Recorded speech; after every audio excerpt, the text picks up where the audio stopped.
तो चलिए आज हम प्रश्नावली 8.1 का फर्स्ट प्रश्न देखते हैं। प्रश्न है आपके सामने कि त्रिभुज ABC में जिसका कोण B समकोण है, AB बराबर 24 सेंटीमीटर दिया हुआ है और BC का मान 7 सेंटीमीटर है, तो निम्नलिखित का मान आपसे पूछ रहा है। फर्स्ट प्रश्न है साइन A कॉस A और सेकेंड प्रश्न है आपका साइन C कॉस C।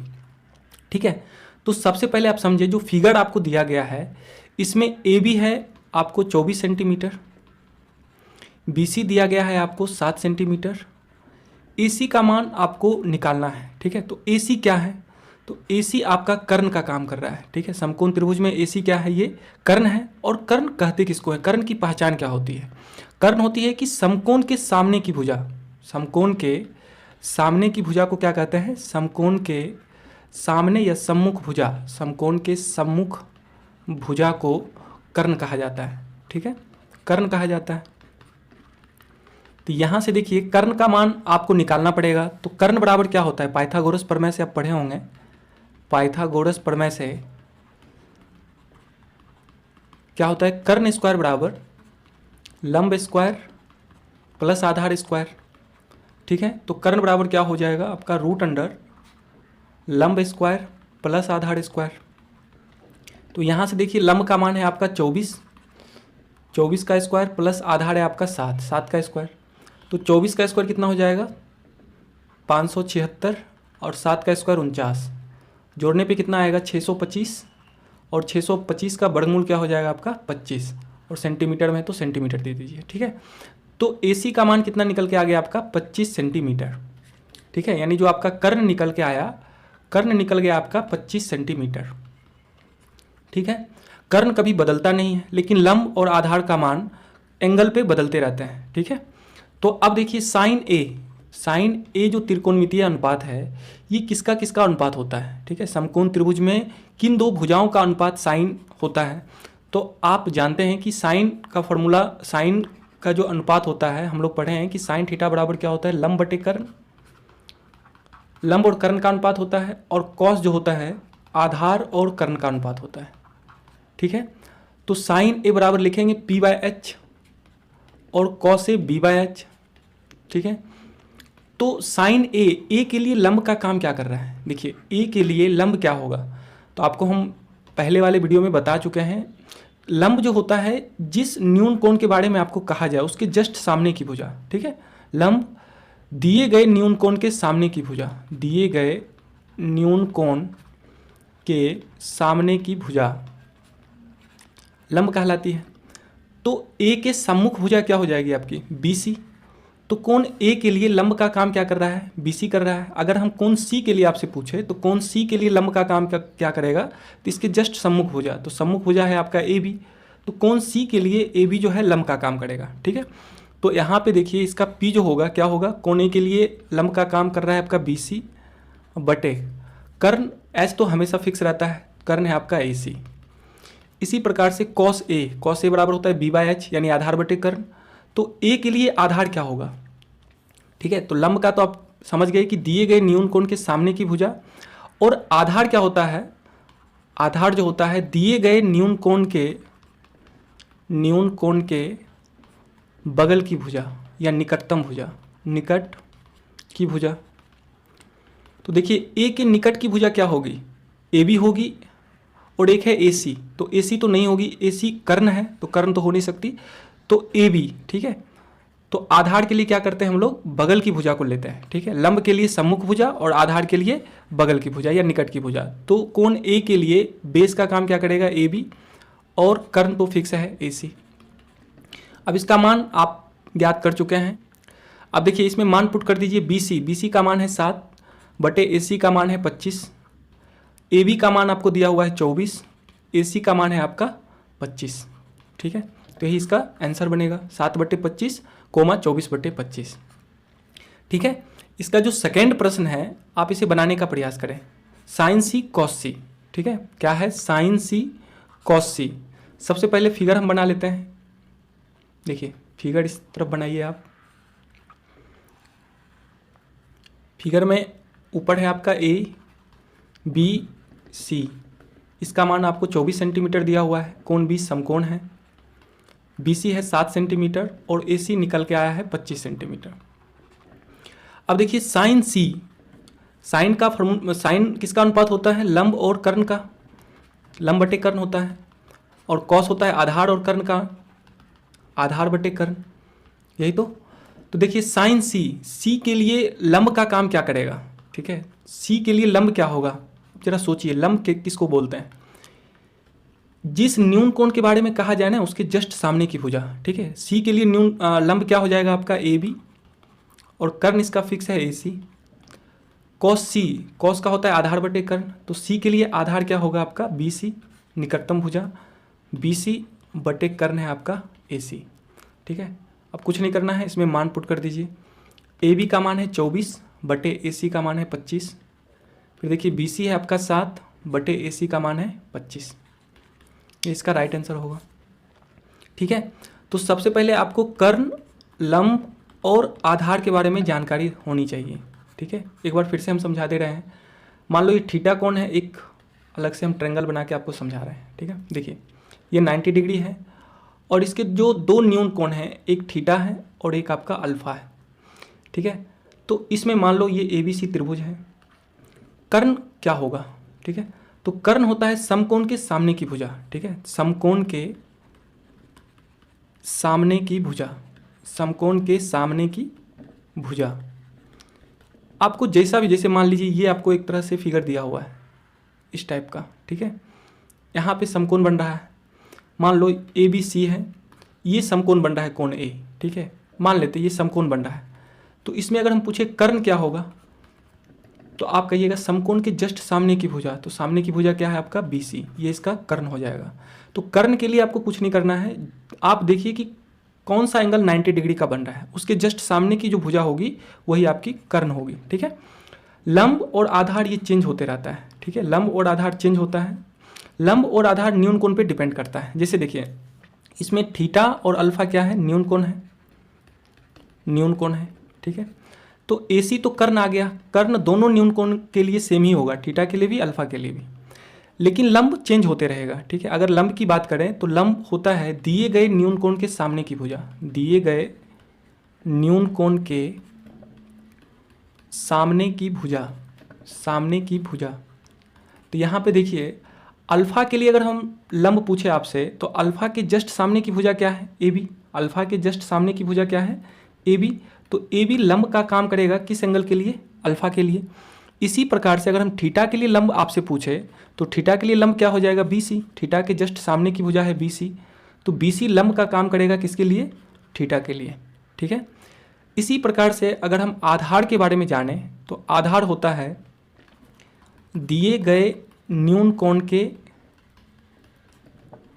बगल या फिर निकट। ठीक है, निकट की भुजा, निकट की भुजा।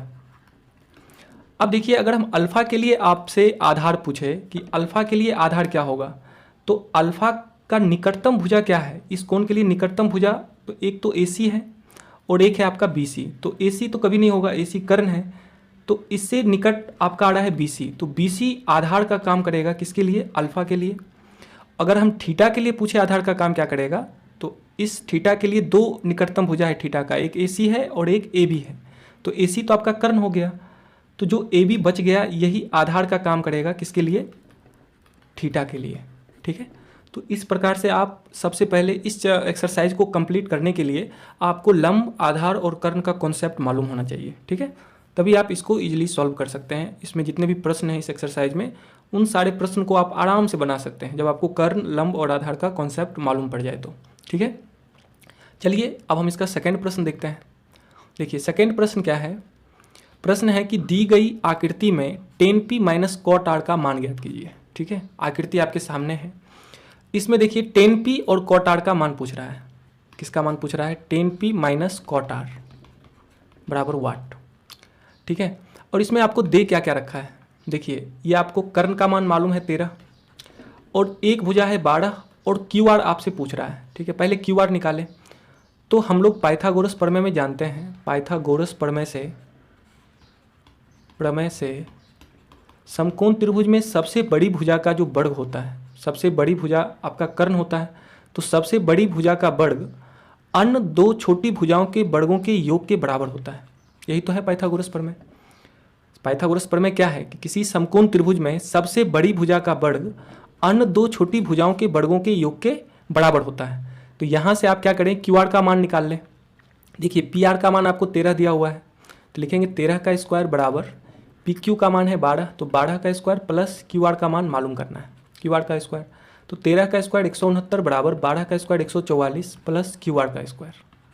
तो यहाँ से आप देखिए लिखिएगा क्यू आर का स्क्वायर बराबर 169 माइनस 144, ठीक है। तो क्यू आर का स्क्वायर बराबर कितना आ गया, 169 में से 144 माइनस करने पे 25 आएगा। तो क्यू आर बराबर क्या निकल के आएगा, इधर स्क्वायर है इधर आएगा तो रूट लग जाएगा, ठीक है। तो रूट अंडर 25, तो रूट अंडर 25 का मान क्या होता है 5, यानी जो क्यू आर का मान निकल के आया आपका 5 सेंटीमीटर निकल के आया। क्यू आर का मान कितना निकल के आया 5 सेंटीमीटर। अब आप क्या करें, जिसका मान आपसे पूछ रहा है 10p माइनस कॉट आर, तो 10 किन दो भुजाओं का अनुपात होता है, 10 थीटा बराबर हम लोग पढ़े हैं क्या होता है लंब बटे आधार, लंब और आधार का अनुपात होता है। तो p के लिए लंब का काम क्या करेगा, ध्यान से समझिए, p के लिए लंब क्या होगा, हम इससे पहले आपको समझा चुके हैं, पहले आप समझिए। लंब कह रहा है ना, कर्ण तो फिक्स है, पी आर तो कभी होगा नहीं, ये तो कर्ण हो गया आपका, समकोण के जस्ट सामने की भुजा है। तो लंब पूछ रहा है, तो जिस कोण के लिए आपको लंब कहे ना उसके जस्ट सामने की भुजा लेना है, ठीक है। तो P के लिए लंब कह रहा है, तो P के जस्ट सामने की भुजा क्या है आपका क्यू आर है, ठीक है, क्या है क्यू आर। तो इसका लंब बटे आधार होता है, तो लंब है इसका, पहले एक बार लिख ले, लंब बटे आधार माइनस इसका क्या होगा कॉट आर का होगा आधार बटे लंब। कॉट जो होता है आधार और लंब का अनुपात होता है। तो इसमें देखिए P के लिए लंब का काम क्या करेगा, P के लिए लंब का काम करेगा क्यू आर। P के लिए लंब हम आपको बताए हैं कि जस्ट इसके सामने की भुजा, जो न्यून कोण दे रखा है उसके जस्ट सामने की भुजा, तो लंब हो जाएगा इसका क्यू आर बटे आधार। P के लिए आधार क्या होगा, इसके जस्ट बगल की भुजा, तो बगल की भुजा क्या होगी पी क्यू। बगल में तो आपका पी आर भी है लेकिन पी आर नहीं होगा, क्यों, क्योंकि पी आर ऑलरेडी कर्ण हो चुका है, ठीक है। तो ये कभी भी आधार नहीं होगा आपका। तो इसके बगल की भुजा क्या बच गई आपकी पी क्यू, निकटतम भुजा पी क्यू। आधार का तो यही होता है ना कि जो न्यून कोण आपको कहा जाए उसकी बगल की भुजा, ठीक है। तो इसका आधार का काम करेगा आपका पी क्यू माइनस इसी प्रकार से कॉट आर। अब हम आर एंगल की बात कर रहे हैं, किस एंगल की बात कर रहे हैं आर का। तो आर के लिए देखिए इसका होता है आधार बटे लंब, तो आर के लिए आधार क्या होगा, ध्यान से समझिए। आर के लिए आधार होता है कि दिए गए न्यून कोण के बगल या निकट की भुजा। तो आर के का जो निकट होगा दो भुजा है, एक है आपका क्यू आर और एक है आपका पी आर। तो पी आर तो होगा नहीं, ये कर्ण हो चुका है, ठीक है। तो इसका आधार का काम क्या करेगा आपका क्यू आर करेगा, ठीक है। तो लिखेंगे क्यू आर बटे लंब। तो आर के लिए लंब का काम क्या करेगा, कोण आर के लिए लंब का काम करेगा आपका पी क्यू, ठीक है। लंब का काम क्या करेगा पी क्यू, क्योंकि लंब के बारे में हम समझते हैं जानते हैं कि दिए गए न्यून कोण के जस्ट सामने की भुजा, जस्ट सामने की भुजा, तो सामने की भुजा क्या है आपका पी क्यू है, ठीक है। अब इसका मान पुट करें, इसमें मान रखेंगे क्यू आर का मान कितना है, क्यू आर का मान निकल के आया है आपका 5 सेंटीमीटर। लिखेंगे 5 बटे पी क्यू का मान कितना है 12, तो 5 बटे 12 माइनस क्यू आर का मान आपका 5 है, फिर 5 बटे पी क्यू का मान है 12। अब देखिए इसको आप डायरेक्ट भी काट सकते हैं क्योंकि प्लस 5 बटे 12 माइनस 5 बटे 12, या फिर इसको इस तरह से भिन्न का जोड़ करें घटाव करें तो 12 ये हो जाएगा 5 माइनस 5, यानी 0 बटे 12 बराबर 0। इसका जो आंसर निकल के आएगा आपका 0 निकल के आएगा, ठीक है। इस प्रकार हमने प्रश्न संख्या 2 को सॉल्व किया। अब हम प्रश्न संख्या 3 को देखते हैं। चलिए आपके सामने प्रश्न संख्या 3 जो है इस प्रकार से है कि साइन ए बराबर 3/4 दिया गया है, तो आपको कॉस ए और टेन ए का मान पूछ रहा है, ठीक है। देखिए साइन ए बराबर है 3/4, साइन ए बराबर क्या है 3/4, और आपको पूछा जा रहा है कॉस ए और टेन ए का मान, ठीक है। और आप जानते हैं कि कॉस और टेन किसका अनुपात होता है, कॉस होता है आपका आधार और कर्ण का अनुपात, यानी आधार बटे कर्ण, और टेन किसका होता है, ये होता है आपका लंब और आधार का अनुपात, ठीक है। यहाँ से आपको साइन ए बराबर 3/4 दिया हुआ है, तो साइन किसका अनुपात होता है, ये होता है आपका लंब और कर्ण का अनुपात, ठीक है। तो यहाँ से हम देख रहे हैं लंब का मान आपको 3 दिया हुआ है और कर्ण का मान 4। तो लंब कर्ण मालूम है, तो पाइथागोरस प्रमेय से हम यहाँ से आधार का मान निकाल लेंगे, ठीक है। पाइथागोरस प्रमेय क्या होता है, कर्ण स्क्वायर बराबर लंब स्क्वायर प्लस आधार स्क्वायर, ठीक है। तो जिसका मान आपको मालूम है, मान यहाँ पे पुट करिए, कर्ण के स्थान पे रखेंगे 4, 4 का स्क्वायर बराबर लंब का मान है 3, 3 का स्क्वायर प्लस आधार का मान आपको निकालना है, तो आधार का स्क्वायर ही रहने दें। 4 का स्क्वायर 16, 3 का स्क्वायर 9 प्लस आधार स्क्वायर। ठीक है, तो इधर 16 में से 9 माइनस हो जाएगा, यानी आधार स्क्वायर बराबर क्या आ गया, 16 माइनस 9 यानी 7। अब देखिए अगर आधार स्क्वायर 7 है तो आधार का मान क्या हो जाएगा, इधर स्क्वायर है इस साइड आएगा तो रूट लगेगा, रूट अंडर 7। तो आधार निकल के आ गया आपका √7। ठीक है, यहाँ से देखिए लंब हो गया आपका 3, कर्ण हो गया आपका 4 और आधार का मान हो गया √7। ठीक है, तो लंब, कर्ण और आधार आप निकाल लिए। अब आप आराम से जो आपसे पूछा जा रहा है, कौसे पूछा जा रहा है और टेने, तो कौसे बराबर होता है आधार बटे कर्ण। तो आधार का मान देखिए क्या निकल के आया है आपका, आधार का मान है आपका √7, लिखेंगे √7 बटे कर्ण, कर्ण का मान कितना है 4, लिखेंगे बटे 4। कौसे का मान क्या निकल के आ गया √7 बटे 4। इसी प्रकार से टेने, टेने बराबर होता है लंब बटे आधार, तो लंब का मान है आपका 3 बटे आधार का मान है √7, तो लिखेंगे 3 बटे √7। ठीक है, तो इसका जो राइट आंसर होगा आपका √7 बटे 4 और 3 बटे √7। ठीक है, चलिए अब हम नेक्स्ट प्रश्न को देखते हैं। चलिए प्रश्न संख्या 4 आपके सामने है कि यदि 15 कौटे बराबर 8 हो तो साइन ए और सेक ए का मान ज्ञात कीजिए। ठीक है, इसका साइन ए और सेक ए का मान। ठीक है, तो सबसे पहले देख लें ये किसका अनुपात होता है, साइन, साइन होता है आपका लंब और कर्ण का अनुपात, और सेक किसका अनुपात होता है, ये होता है आपका कर्ण और आधार का अनुपात। सेक के बराबर लिखेंगे कर्ण बटे आधार। आपको दिया गया क्या है, दिया गया है 15 कौटे बराबर 8, यही दिया गया है। अब देखिए 15 कौटे बराबर 8 है तो हम इसको लिखेंगे, इधर 15 गुना में है, उस साइड जाएगा तो भाग हो जाएगा, यानी 8 बटे 15 हो जाएगा। और कौट किसका अनुपात होता है, तो आप कहोगे कि कौट जो होता है वो आपका आधार और लंब का अनुपात होता है, तो इसको लिखेंगे आधार बटे लंब। ठीक है, तो यहाँ से आधार आपका 8 हो गया और लंब 15 हो गया, तो आधार लंब आपका मालूम हो गया है। यहाँ से पाइथागोरस प्रमेय से, पाइथागोरस प्रमेय से आप यहाँ से कर्ण का मान निकाल लें, तो कर्ण पाइथागोरस प्रमेय में क्या होता है, कर्ण स्क्वायर बराबर लंब स्क्वायर प्लस आधार स्क्वायर। ठीक है, तो कर्ण का मान कितना है, यहाँ से देखिए कर्ण का मान मालूम करना है, तो लिखेंगे कर्ण स्क्वायर बराबर लंब का मान है 15, तो 15 का स्क्वायर प्लस आधार का मान है 8, 8 का स्क्वायर।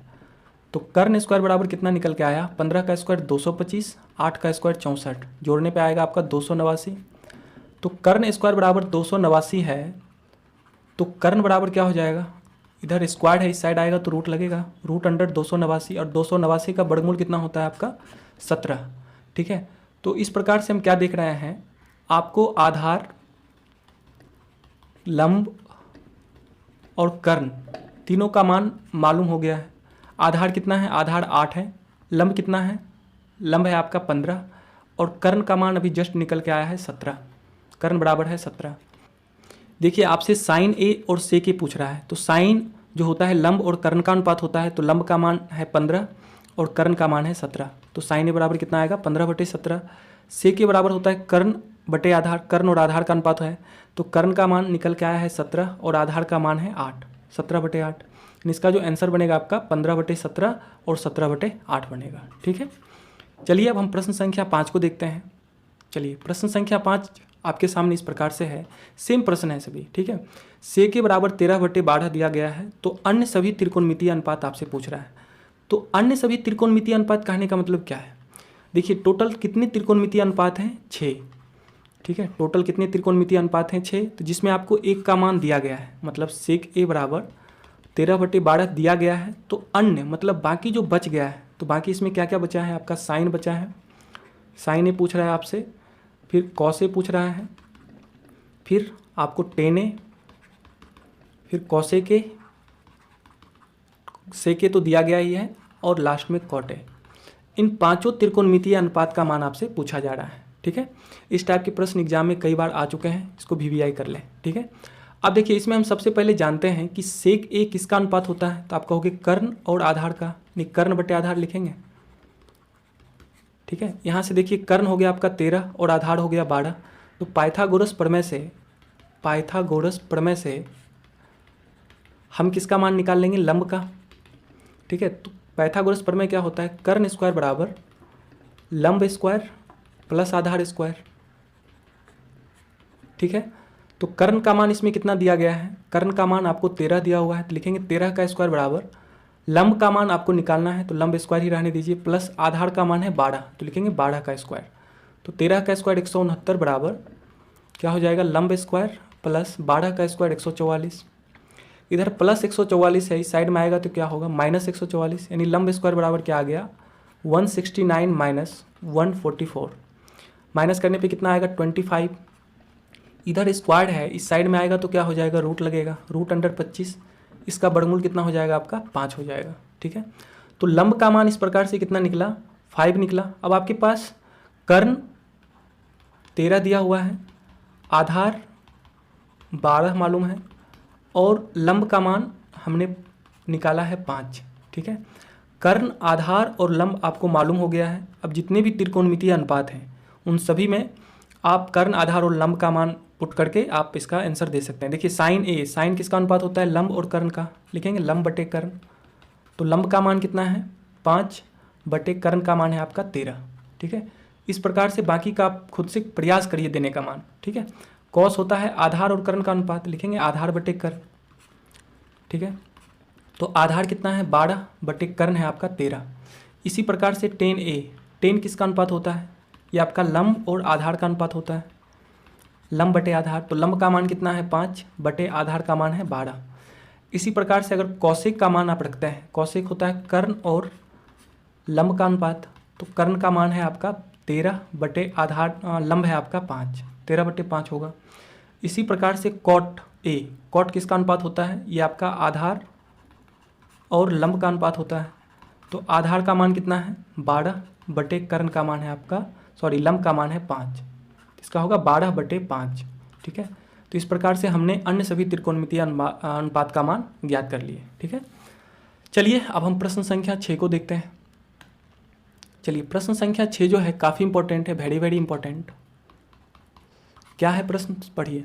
प्रश्न है यदि कोण ए और कोण बी न्यून कोण हो, जहाँ कॉस ए बराबर कॉस बी, तो दिखाइए कि कोण ए बराबर कोण बी, ठीक है। सबसे पहले एक समकोण त्रिभुज बनाते हैं।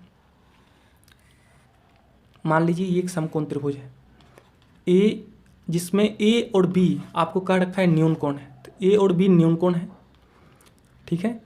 तो सी मान लीजिए ये समकोण है, यहाँ लिख लीजिए इसको भाषा में, माना कि ए बी सी एक समकोण त्रिभुज है। ए बी सी एक कौन सा त्रिभुज है, समकोण त्रिभुज है, जिसमें कोण ए और कोण बी न्यून कोण है तथा कोण सी जो है वो समकोण है, कोण सी समकोण है, कोण सी क्या है समकोण है। अब आप देखिए आगे, अब आपको इसमें दिया गया है क्या, कॉस ए बराबर कॉस बी, ठीक है। इसमें गिवन है, गिवन मतलब दिया गया है क्या, कॉस ए बराबर कॉस बी। तो प्रूव क्या करना है, प्रूव दैट कोण ए बराबर कोण बी, ये प्रूव करना है। अब देखिए जो दिया गया है, ठीक है, जो गिवन है, नाउ गिवन है आपका कॉस ए बराबर कॉस बी, कॉस ए बराबर कॉस बी। अब देखिए कॉस किन दो भुजाओं का अनुपात होता है, तो आप जानते हैं कि कॉस थीटा बराबर, हम लोग क्या जानते हैं, आधार बटे कर्ण होता है। कॉस जो है आधार और कर्ण का अनुपात होता है। तो देखिए कॉस ए के लिए आधार का काम क्या करेगा, ध्यान से समझिए। कॉस ए के लिए आधार का काम क्या करेगा, ए भी तो कर्ण होगा, फिक्स है क्योंकि समकोण के सामने की भुजा है। तो कोण ए के लिए आधार क्या होगा आपका ए सी, इसके बगल की भुजा, ठीक है। तो लिखेंगे ए सी बटे कर्ण का मान है ए बी बराबर। इसी प्रकार से कॉस बी, इस बी के लिए आधार का काम क्या करेगा, कॉस का होता है आधार और कर्ण का अनुपात, तो बी के लिए आधार का काम क्या करेगा बी सी बटे कर्ण क्या हो जाएगा आपका ए बी, ठीक है। तो क्या निकल के आया आपका संबंध, निकल के आया ए सी बटे ए बी बराबर बी सी बटे ए बी, ठीक है। तो समीकरण के रूल से आप ए बी से ए बी इसको कैंसिल कर सकते हैं, यानी क्या निकल के आ गया आपका ए सी बराबर बी सी, ए सी बराबर बी सी, ठीक है। यानी त्रिभुज ए बी सी में ए सी बराबर बी सी निकल के आया। तो आप 9th क्लास में पढ़े होंगे, एक प्रमेय होता है कि यदि किसी त्रिभुज के दो भुजा आपस में बराबर हो, ठीक है, तो उसके सम्मुख कोण भी आपस में क्या होते हैं, बराबर होते हैं, ठीक है। लिखेंगे बराबर भुजाओं के सम्मुख कोण भी आपस में बराबर होते हैं, ठीक है। तो देखिए AC के सामने का कोण क्या होगा, आपका अनुमान निकल के आया AC बराबर BC। तो AC के सामने का कोण क्या है, कोण B बराबर BC है। तो BC के सामने का कोण क्या है, कोण A। तो जब भुजा आपस में बराबर है तो इसके सम्मुख कोण भी आपस में बराबर होंगे। तो AC के सामने का कोण है कोण B और BC के सामने का कोण है कोण A। तो कोण B बराबर कोण A आ गया, या फिर इसको हम लिख सकते हैं कोण A बराबर कोण B। यही आपको प्रूव करना था, ठीक है, इसी को प्रूव करना था। तो चलिए इस वीडियो में इतना ही। ये मेरा इस एक्सरसाइज का यानी एक्सरसाइज 8.1 का ये पार्ट फर्स्ट है, जिसमें हमने क्वेश्चन नंबर 1 से लेके क्वेश्चन नंबर 6 तक के प्रश्न को सॉल्व किए हैं। अगर आप इसका बाकी के प्रश्न को सॉल्व करना चाहते हैं, इस एक्सरसाइज के बाकी के प्रश्न को सॉल्व करना चाहते हैं, जिसमें क्वेश्चन नंबर 7 से लेके क्वेश्चन नंबर 11 तक शामिल हैं, इसके लिए आप इस एक्सरसाइज का सेकेंड पार्ट जरूर देखें, ठीक है, तब जाके ये एक्सरसाइज आपका कंप्लीट होगा। हमने एक वीडियो में पूरे चैप्टर को सॉल्व इसलिए नहीं करवा पाया क्योंकि वीडियो थोड़ा सा लेंदी हो जाएगा, ठीक है, जो कि आपके लिए भी असुविधाजनक रहेगा और मेरे लिए भी। तो चलिए अब हम नेक्स्ट पार्ट में देखेंगे क्वेश्चन नंबर 7 से लेके क्वेश्चन नंबर 11 तक के प्रश्न को।